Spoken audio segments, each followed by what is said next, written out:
Hare Ram, Hare Rama, Rama Rama, Hare Hare, Hare Krishna, Krishna. জয় জগন্নাথ, জয় জগন্নাথ, জয় জগন্নাথ। ওম নারায়ণ বিশ্ব। 50 টাকা দিয়ে same মাল, প্রথমে ফ্রিতে গেলে এই মালটা।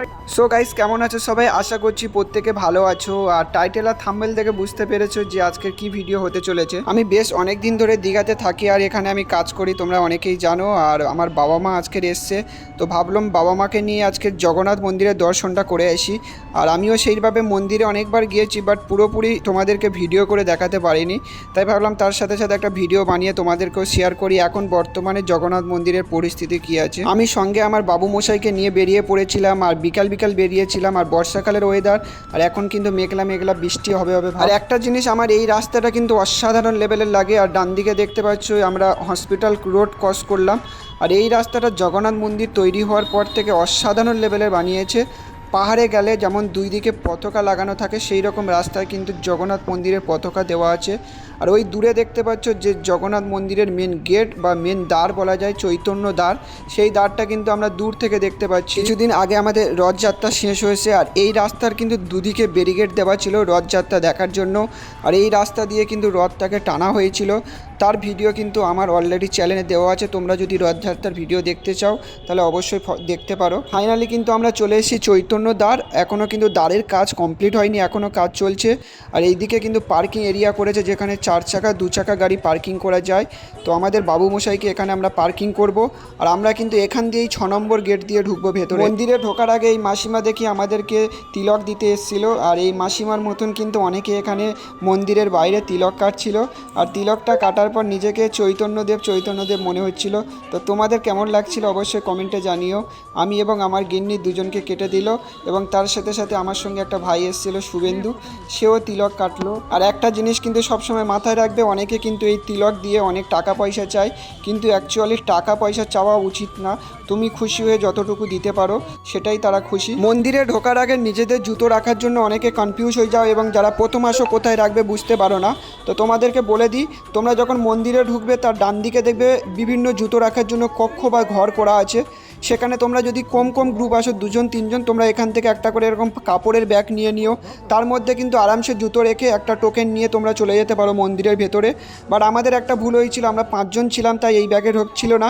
তাই ওখানকার সিকিউরিটি গার্ডকে বলতেই ওরা কিন্তু কাপড়ের বড় ব্যাগ দিয়েছিল, যেখানে কিন্তু আরামসে আমাদের 5 জনের জুতো ধরে গিয়েছিল। এবং ব্যাগের মধ্যে জুতোগুলো সুন্দরভাবে তোমরা গুছিয়ে রাখবে। রাখার পর কিন্তু ওই কাউন্টারে জমা দিলে তারা কিন্তু একটা টোকেন দেবে বা টিকিট টাইপের দেবে। সেই টিকিটটা কিন্তু তোমরা সেম যাওয়ার সময় যদি দেখাও, তাহলে কিন্তু আবার তোমাদের ব্যাগ যেটা দিয়েছিলে সেই ব্যাগটা ফেরত দিয়ে দেবে, এবং নিজেদের জুতো আমরা নিয়ে নিতে পারবো। অবশেষে এখন আমরা মন্দিরের ভিতরে ঢুকে গেছি। তো তোমাদেরকে একটা জিনিস অ্যালার্ট করে দিই, এখন কিন্তু দীঘা মন্দিরে একটা নতুন রুলস হয়ে গেছে। সেটা হলো, তোমরা মোবাইল ছাড়া মন্দিরের ভিতরে কোনো কিছু নিয়ে অ্যালাউ করতে পারবে না। কোনো ক্যামেরা, কোনো অ্যাকশান ক্যামেরা যাই বলো না কেন, সেগুলো কিন্তু তোমাদেরকে জমা রাখতে হবে। তার জন্য আলাদা ব্যবস্থা করা হয়েছে। আমার সঙ্গে ঘটেছে, কারণ আমার কাছে গোপ্রো ছিল হিরো 12, সেটা নিয়ে আমাকে ভিতরে ঢুকতে দিল না। তো অবশেষে আমরা মোবাইল নিয়ে এখন কিন্তু ভিডিও তুলছি। আর কিছু দিনের মধ্যে এই নিয়মটাও চালু হয়ে যাবে, মোবাইল ফোনও নিয়ে ভিতরে ঢোকার পারমিশন থাকবে না। আর এটা হলো মেন গেটের 1 নম্বর 2 নম্বর গেটের যারা দর্শক বিন্দুরা আছে, তারা কিন্তু এখান দিয়ে এন্ট্রি করছে ভগবানকে দর্শন করার জন্য। আমরা কিন্তু 6 নম্বর গেট থেকে এসেছিলাম, কারণ এই জগন্নাথ মন্দিরে অনেক কটা গেট আছে। তোমরা ম্যাক্সিমাম চেষ্টা করবে যারা ঘুরতে আসবে 6 নম্বর গেট থেকে আসছে, কারণ 6 নম্বর গেটের ভিড় অনেক কম থাকে। মেন গেটে মানে 1 নম্বর 2 নম্বর গেটে কিন্তু ভিড় অনেকটা বেশি থাকে। এবং আরেকটা জিনিস হলো, ভিতরে গিয়ে কোনো কিন্তু ভিডিও করার পারমিশন নেই, যা করার গেটের বাইরে পর্যন্ত। তো আমরা এখানে ভগবানকে ঢোকার জন্য প্রণাম করে ভিতরে ঢুকলাম।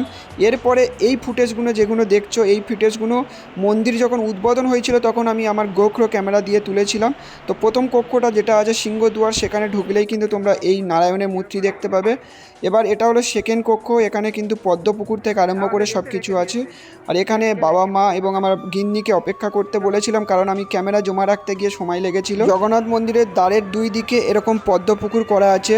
এখন কিন্তু ফুলগুলো ফোটে নেই, নেই। এর আগে আমি যখন এসেছিলাম বর্ষার শুরুতেই তখন কিন্তু প্রচুর ফুল ছিল। এখন আমরা জগন্নাথ মন্দিরের যে মেন মন্দিরটা, যেখানে বলরাম সুভদ্রা জগন্নাথ দেব আছে প্রভুরা, তো সেই মন্দিরে আমরা কিন্তু ঢুকবো। আর এখানে সিকিউরিটিরা কিন্তু একদম মোবাইল ফোনে ভিডিও ফটো তোলার নির্দেশ একদমই দিচ্ছে না, সবার কিন্তু মোবাইল ফোন কেড়ে নিচ্ছে। তো আমরা চুরি করে কিছুটা ভিডিও করার চেষ্টা করছিলাম, আর ভিতরে গিয়ে তো কোনো ভিডিও করতেই দিচ্ছে না, তো ভিডিও পুরোপুরি অফ। আর ভিতরের যে ভিডিওগুলো আমি দেখাবো সেগুলো কিন্তু যখন মন্দির উদ্বোধন হয়েছিল তখনকার আমি কিছু ভিডিও তুলে রেখেছিলাম, আমার গোপ্রো ক্যামেরা ছাড়বো বলে ছাড়া হয়নি। তো আজকের এই ভিডিওর সাথে আমি সেগুলো অ্যাড করে দিচ্ছি। ক্যামেরা বন্ধ করে দিলে ভিড় কমে যাবে, তাই এখন নতুন নতুন সিস্টেম বার করেছে, নতুন নতুন করেছে, মাথায় নষ্ট করেছে। জগন্নাথ দেবের মেন মন্দিরের মাথায় যে পতাকাটা ছিল সেটা কিন্তু আজকে অসাধারণ লেভেলে লাগছিল। তো তোমাদেরকে একটু জুম করে দেখাই, দেখো। আর এটা কিন্তু প্রতিদিন কিন্তু চেঞ্জ করা হয়, নতুন নতুন পতাকা প্রতিদিন কিন্তু লাগানো হয়। ভালো লাগছে তো? কিরম বানিয়েছে মন্দির? হ্যাঁ, খুব সুন্দর। আর আমার মা কিন্তু মন্দিরটা দেখার পর খুব আনন্দিত এবং খুশি হয়েছিল, কারণ বাড়ি থেকে কোথাও হয়তো সেরকম ঘুরতে যায় না, বেরোয় না, আর দীঘাতে এসে এত সুন্দর একটা মন্দির দেখে খুব আনন্দ পেয়েছে। আর মা যখন মন্দিরের ভিতরে ঢুকেছিল তো মায়ের চোখ দিয়ে অলরেডি আমি জল দেখছিলাম। তো এটা হয়তো ভিডিও আমি করতে পারিনি, অনুভূতিটা কেমন। যাই হোক, আর এই ভিডিওগুলো তোমরা যেগুলো দেখছো এগুলো কিন্তু যখন মন্দির উদ্বোধন হয় তখন কিন্তু আমি আমার ক্যামেরা দিয়ে তুলেছিলাম। তো রাতের বেলা ছিল, ফুটেজটা হয়তো খুব ভালো বোঝা যাচ্ছে না, আর লম্বা ভাই তুলেছিলাম, তো তার কিছু ফুটেজ আমি দেখালাম, কারণ এখন তো ভিডিও করা ভিতরে পারমিশন নেই। তো সেই জন্য ভাবলাম চলো আমার আগের যে ফুটেজগুলো আছে সেগুলো তোমাদের দেখাই, তাহলে আইডিয়া করতে পারবে। কারণ নিজের চোখে যে জিনিসটা দেখা আর ক্যামেরার মধ্যে দেখা দুটো জিনিসই আলাদা। আর এটা ছিল কিন্তু জগন্নাথ মন্দিরের মেন যে মন্দির। এখন যারা দর্শন করতে আসবে এখন কিন্তু এই ভিডিওগুলো করতে পারবে না, কারণ ভিডিও তোলা পুরোপুরি বারণ আছে। আর এই মন্দিরের এই কক্ষটা হলো প্রসাদ কক্ষ, এখানে কিন্তু সবাই লাইন দিয়ে প্রসাদ নিচ্ছে। তো আমিও চলে গেলাম লাইন দিয়ে প্রসাদ নেওয়ার জন্য, কারণ প্রসাদ কিন্তু আমি কোনোবারে নিইনি। তো এই কক্ষটা কিন্তু প্রসাদ দ্বার অলরেডি চালু হয়ে গেছে, তো এর ভিতরেও কিন্তু ভিডিও করার পারমিশন নেই। যাই হোক, এই মন্দিরের ভিতর থেকে আমাদের 50 টাকা টোকেন কেটে আমরা যে প্রসাদটা পেয়েছিলাম সেটা ছিল এই খাজা টাইপের ছোট ছোট, যেটা আমরা ছোটোবেলায় খেতাম। তো এটা এখন জগন্নাথের প্রসাদ হিসাবে ব্যবহার করা হচ্ছে। আর এই প্যাকেটে মোটামুটি ওই 100 থেকে 150 গ্রামের মতন ছোট ছোট খাজা আছে। তো প্রথমেই তুমি প্রসাদ কক্ষে ঢুকলে ফ্রিতে খাওয়ার জন্য তোমাকে একটা দেবে, তারপরে তুমি চাইলে 50 টাকা বা 100 টাকা বা 200 টাকা যত ইচ্ছা প্যাকেট নিতে পারো।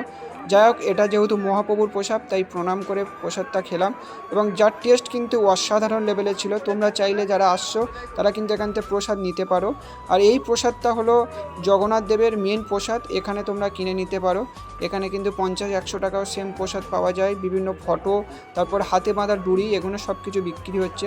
তো এই প্রসাদগুলো জগন্নাথের সামনে নিবেদন করা প্রসাদ কিনা আমি জানি না, বাট এখানে কিন্তু সবাই লাইন ধরে কিনছিল। তো আর তোমরা যদি মনে করো তোমরাও এখান থেকে প্রসাদ নিতে পারো বাড়ির লোকজনের জন্য। সন্ধ্যায় আমরা যখন মন্দিরের মেন গেটের দিকে গিয়েছিলাম দেখলাম বিদেশিরা যারা ইস্কন মন্দিরের দীক্ষা নেওয়া আছে তারা হরিনাম জপ করছিল, এবং তারা কিন্তু তাদের হরিনামের সাথে সাথে বিভিন্ন ঠাকুরের বই বিক্রি করছিল, যেগুলো মন্দির উন্নয়নের জন্য কাজে লাগাবে সেই টাকাগুলো। কিছুটা সময় আজকে পরিবারের সঙ্গে জগন্নাথ মন্দিরে জগন্নাথ ঠাকুরকে দর্শন করতে এসে আমার খুবই ভালো লেগেছে। আর তোমরা যারা যারা ভিডিওটা দেখছো তারা তোমাদের পরিবারকে নিয়ে অবশ্যই একবার জগন্নাথ মন্দিরের দর্শনটা করে যেও। আর ভিডিওটা কেমন লাগলো কমেন্টে জানিও।